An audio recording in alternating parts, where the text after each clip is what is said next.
Հայաստանի իշխանությունները անընդմեջ հայտարարել եւ հայտարարում են, թե Ադրբեջանի հետ պատերազմ չի լինելու, խաղաղություն է լինելու։ Փաշինյանն ու իր թիմակիցները այսպիսի պնդումներ են անում, իսկ Ադրբեջանն իր առաջնորդ Ալիևի հրամանով հայկական գյուղերի վրա է կրակում։ Ադրբեջանական կրակոցների լուրը հաստատեց նաեւ Հայաստանի պաշտպանության նախարարությունը։ Սյունիքի մարզին ներքին հանդում բնակելի տուն են վնասել, տուժածներ չկան։ Հայաստանի պաշտպանության նախարարությունը ադրբեջանական կողմին կոչ է անում հետաքննել ներքին հանդի բնակելի տան գնդակոծման փաստը եւ հանդես գալ հրապարակային պարզաբանումներով։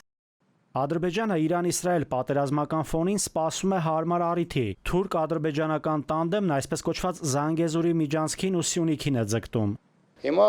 եթե իրենց համար այսպես կոչված միջանցքային տրամաբանությունը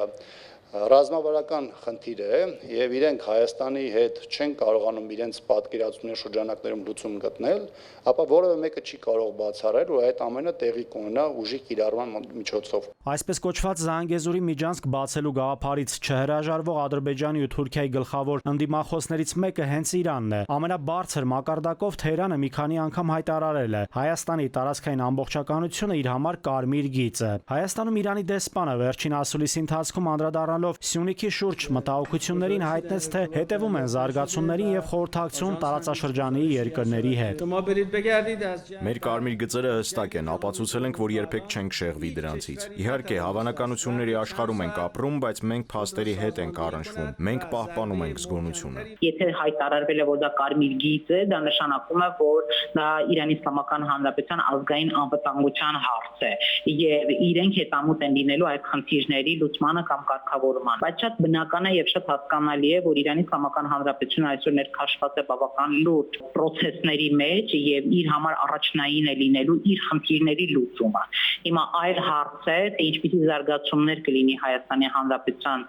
տարածքում եւ արդյոք այդ խնդիրներով Հայաստանի Հանրապետության իշխանությունները որպես օգնություն կխնդրեն Իրանի Իսլամական Հանրապետությանը, որպեսզի աջակցի։ Միջանցքի տրամադրումը Ադրբեջանի կարող է արվել շատ ավելի փափուկ ձևով, քան ուժի գրամով։ Իրան-Իսրայել բախման արդյունքում Իրանից մեծ հոսք կա Հայաստան, Ադրբեջան, Պակիստան։ Ըստ ռազմական փորձագետի դա նշանակում է, որ այնուամենայնիվ Ատրպատականից հարավային Ադրբեջան կոչված հատվածից կարող է բնակիչների մեծ հոսք լինել Նախիջևան, որոնք կցանկանան գնալ դեպի Ադրբեջան, իսկ Նախիջևանից Ադրբեջան Իրանով անցնող ճանապարհը փակ է։ Հիմա այստեղ Հայաստանն է առաջնահերթ դառնում որպես մարդասիրական միջանց տրամադրող երկիր։ Տեսականորեն, եթե փախստականներ 100,000-ներ լինեն, եթե ոչ ավել, ապա Հայաստանը տարածքը տրամադրելու ժամանակ բնականաբար հայտարարելով, որ իշխանությունների կողմից որ դա ճանապարհ է, բայց գործնականում ինքը միջանցք է լինելու։ Ռազմական փորձագետն ի դեպ չի բացառում, որ Իրանից մոտ 50,000 ադրբեջանցի փախստականներ տեղակայվեն հենց Հայաստանի տարածքում։